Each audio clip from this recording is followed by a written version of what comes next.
Cette plante traite votre diabète naturellement. Cancer, eczéma, problèmes digestifs chroniques, l'aloe vera semble avoir des vertus pour tous les maux. L'aloe vera serait-elle donc une plante miracle qui pourrait aussi vous aider à traiter le diabète? Eh bien la réponse est oui.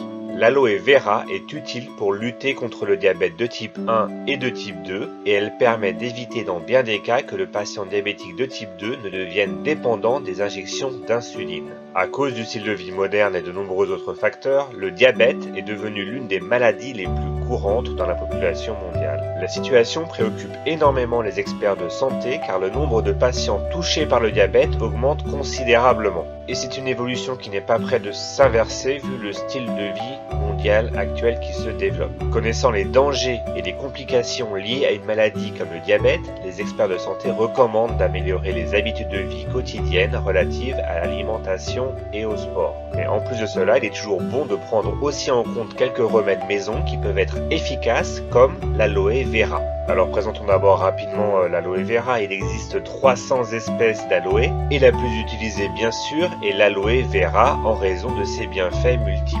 Originaire d'Afrique du Sud, l'aloe vera est cultivée maintenant partout dans le monde, notamment en Espagne, au Mexique, mais aussi dans le sud des États-Unis. Et l'un des principaux bienfaits de l'aloe vera est sa capacité à réguler les niveaux de sucre dans le sang et donc à combattre le diabète. Elle a d'ailleurs toujours été utilisée à cette fin depuis l'Antiquité. Et d'ailleurs, Cléopâtre ne se privait pas de ses propriétés exceptionnelles pour parfaire sa légendaire beauté. De nos jours, de nombreuses études scientifiques ont confirmé les propriétés de l'aloe vera contre le diabète, notamment une étude publiée le 17 juin 2016 dans le Journal of Alternative and Complementary Medicine. La conclusion, l'aloe vera fait baisser significativement le taux de glucose dans le sang et le taux d'hémoglobine glyquée, qui sont les deux marqueurs principaux du diabète, comme vous le savez. Et je vais vous donner maintenant 7 raisons pour traiter le diabète avec de l'aloe vera. Première raison, l'aloe vera contient du glucomanane, une fibre diététique soluble qui permet de réduire le taux de sucre dans le sang.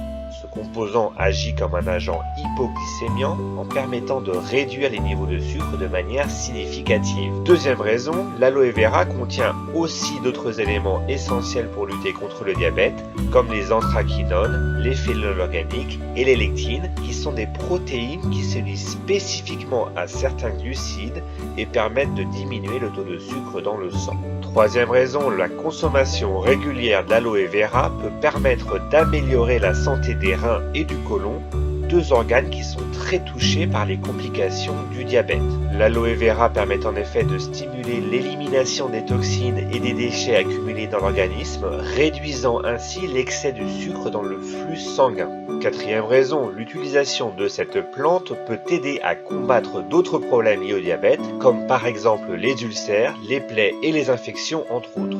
Cette propriété est due à sa forte teneur en antioxydants et à son action anti-inflammatoire. Cinquième raison, en seulement 2 mois de traitement à l'aloe vera, les niveaux de sucre dans le sang peuvent diminuer de près de 50%. L'ingestion régulière d'aloe vera associée à un régime alimentaire faible en glucides peut aider à maintenir la maladie sous contrôle de manière totalement naturelle. Sixième raison, la consommation régulière d'aloe vera stimule la sécrétion d'insuline, une faculté spécialement utile aux personnes souffrant de diabète de type 2. Et septième raison, l'aloe vera est un produit naturel qui combat le diabète sans causer d'effets secondaires. Alors voyons maintenant comment inclure de l'aloe vera dans son régime alimentaire. L'aloe vera peut se consommer de différentes manières. La meilleure façon, c'est de consommer du jus frais d'aloe vera. Je parle de jus, mais en fait c'est la pulpe de la plante qui est consommée, c'est-à-dire la substance qui coule de l'intérieur lorsque l'on coupe la feuille en deux. Pour obtenir le jus, il faut donc tout simplement extraire la pulpe de l'aloe vera et consommer 1 cuillère à café par jour de cette pulpe.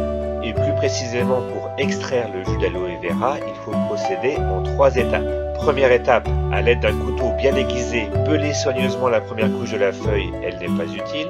Deuxième étape, répéter l'opération avec la couche jaune qui se situe juste sous la peau et jetez-la. Il est essentiel d'enlever soigneusement cette partie jaune qui se situe donc entre la peau et la gelée de l'aloe vera, car toute ingestion peut causer des maux d'estomac et des diarrhées. Troisième étape, il ne vous reste plus qu'à prendre 1 cuillère à café et prélever le jus d'aloe vera. Il faut utiliser cette gelée d'aloe vera dès que vous l'avez prélevé des feuilles. Dans le cas contraire, une oxydation rapide lui fera perdre ses valeurs nutritives. Et une fois que votre corps se sera habitué à une cuillère à café par jour, pour améliorer les effets, vous pourrez aller jusqu'à 3 cuillères à café par jour, tout en sachant qu'on ne doit pas dépasser les 50 ml par jour. Pour conserver la plante d'aloe vera, gardez-la au frigo tout simplement afin qu'elle reste bien fraîche. Une autre excellente option pour consommer l'aloe vera consiste à ajouter de l'aloe vera dans des jus naturels ou dans des smoothies. Cet aliment se combine très bien avec de nombreux fruits et c'est donc un excellent moyen de profiter de toutes ses propriétés. On peut aussi consommer l'aloe vera sous forme de gélule. Dans ce cas, on recommande de ne pas dépasser les 200 à 300 mg par jour. Mais attention, l'automédication est un risque pour les personnes diabétiques. Avant tout changement alimentaire, prenez conseil avec votre médecin car un suivi médical est obligatoire. Attention également, la plante est aussi déconseillée chez l'enfant de moins de 6 ans et pour la femme enceinte, donc n'en prenez pas si vous souffrez de diabète gestationnel. Vous pouvez aussi utiliser l'aloe vera pour agrémenter vos desserts, vos yaourts ou vos boissons et aussi pour assaisonner vos salades par exemple. L'aloe vera est aujourd'hui facile à trouver dans les magasins bio, dans les pharmacies et dans les parapharmacies. Voilà, j'espère que cette vidéo vous a plu et si c'est le cas, pensez à mettre un petit j'aime sous la vidéo et comme toujours, si vous êtes nouveau ici, merci de vous abonner à la chaîne Adieu Diabète pour voir plus de vidéos sur le diabète. Bonne journée à tous et prenez bien soin de votre santé.